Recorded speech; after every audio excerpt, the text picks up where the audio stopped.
Colleagues, the question that I put to Senator Payne and the department is one of fundamental importance.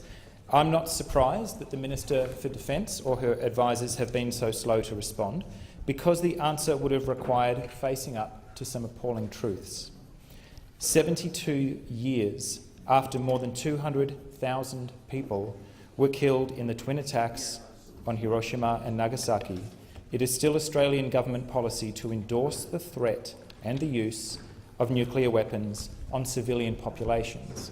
My question to the Minister went to precisely that matter of whether the Department for Defence was part of the reason why Australia is boycotting the most hopeful moves to a nuclear weapons ban that the world has seen in decades. So I must admit, I'm not surprised they've been slow to come up with an answer. It's in the Defence White Paper, and it's been there for years.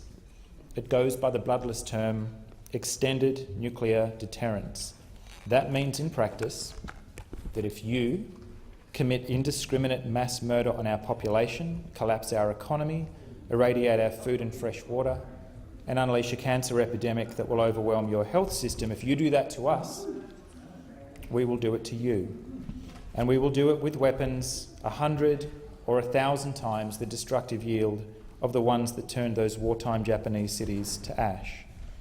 All of us here have lived under this obscene global suicide pact for our entire lives, so long that it's come to be seen as normal.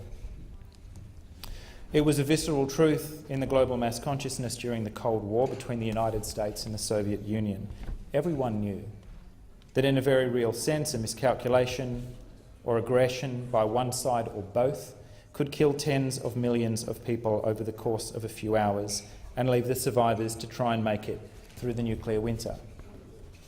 The nuclear-armed states want us all to believe that this agreement will hold forever, until some imaginary future time when the weapons will be stood down. But in the meantime, we're meant to believe that the command and control structures will never fail, that these weapons will remain in the hands of rational state actors forever, that the leaders with executive control over this global suicide pact will be sensible, caring people, and that on no single day will a false alarm, slip-up, breakdown or act of malice loose one of these weapons and provoke an escalation. This is the definition of insanity. These weapons must be banned before they are used. Nobody is pretending that this will be easy, but nobody should imagine that this is impossible. The alternative, that one of these weapons is actually used, has been treated as unthinkable. And right now, I invite the Senate to consider, to think, as our parents and grandparents used to think, about what happens if one of these weapons is used. What happens on the day a 100-kiloton bomb, roughly 8 times the explosive yield of the bomb that flattened Hiroshima, is detonated over central Sydney? Everything and everyone between Balmain and Double Bay disappears under a radioactive fireball hotter than the sun. Out to a radius of 5 kilometres, say between Petersham and Mosman, the blast wave kills nearly everyone, most structures are torn apart, and anything flammable ignites. Out to 10 kilometres, say between Rockdale and Manly Beach, half the population dies of blast trauma or burns, and the remainder will be at the highest risk of radiation sickness from the neutron flash or the fission products that will soon begin to fall out. Out to at least 80 kilometres, so the distance to Wollongong, depending on wind direction and the height of the blast, people begin to fall sick from acute radiation sickness, children and the elderly being, as always, the hardest hit. Law enforcement, the health system and emergency services cease to exist. I have described one detonation over one familiar city. Hydrogen bombs 100 times more powerful are deployed right now, at this moment, in the arsenals of the 9 nuclear weapon states who hold this threat over everybody else. Colleagues, maybe not Sydney, maybe Karachi or St. Petersburg or Seoul or New York City. In a full-scale nuclear exchange in which the hideous agreement of mutually assured destruction is realised, 100 million people die in the first half hour of our species' final war. This is how the World Health Organization describes this aftermath.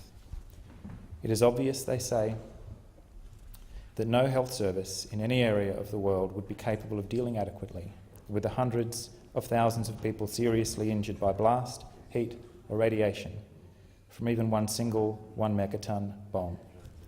Whatever remained of the medical services in the world could not alleviate the disaster in any significant way. To the immediate catastrophe must be added the long-term effects on the environment. Famine and diseases would be widespread, social and economic systems would be totally disrupted. And therefore the only approach to the treatment of the health effects of nuclear explosions is primary prevention of such explosions. With this horror front of mind, the global disarmament community has spent decades organising mass mobilisations and building the political will to support diplomatic efforts around test bans, a fissile material cut-off treaty, demobilising and disarming certain categories of weapons.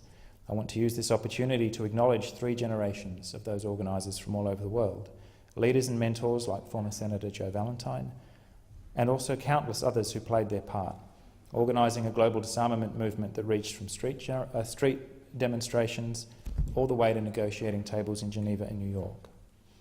Most recently, at the urging of organisations like the International Red Cross, fed up with 40 years of sandbagging and delay, the international community began the process of negotiating a formal ban on nuclear weapons. Australian diplomats, firstly under Prime Minister Abbott and then Turnbull, have spent 3 years trying to sabotage this process, or as a DFAT spokesperson put to me in estimates, bringing balance to the agreement. Balance. Having pulled a disastrous and counterproductive vote in the UN Open-Ended Working Group late last year that simply polarised international opinion against Australia, 130 governments resolved to draft such a treaty.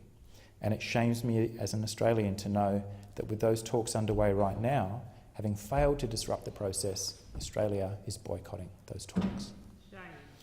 These negotiations are underway now, and this is happening at long last. In a few days, in the absence of an Australian delegation, I intend to join them in New York to see firsthand what the global community can do when we join together in common cause. Australians have played a major part in this process, even if not at a formal level.